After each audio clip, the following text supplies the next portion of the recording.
ভারত আমাদের প্রতিবেশী রাষ্ট্র, আর আমরা আজকে বাংলাদেশ পেয়েছি, এটা ভারতের অবদান, এটা স্বীকার করতেই হবে।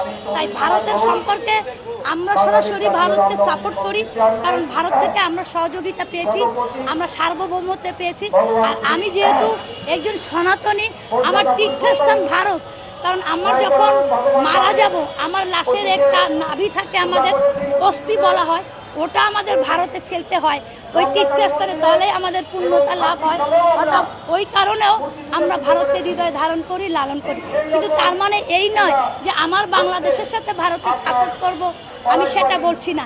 কিন্তু আপনারা যেরকম পাকিস্তান, আমাদের অনেক বন্ধুরা আছে, ভাইরা আছে, পাকিস্তান আসলেই আমাদের ক্ষতি করেছে, আমাদের মা বোনকে ইজ্জত নষ্ট করেছে, ভাই বোনদেরকে মেরে ফেলছে। বাট তারপরও আপনারা যখন পাকিস্তানকে সাপোর্ট করেন তখন হৃদয়ে রক্তক্ষরণ হয় এবং তখন মনে হয় যে আসলে এরা জঙ্গি।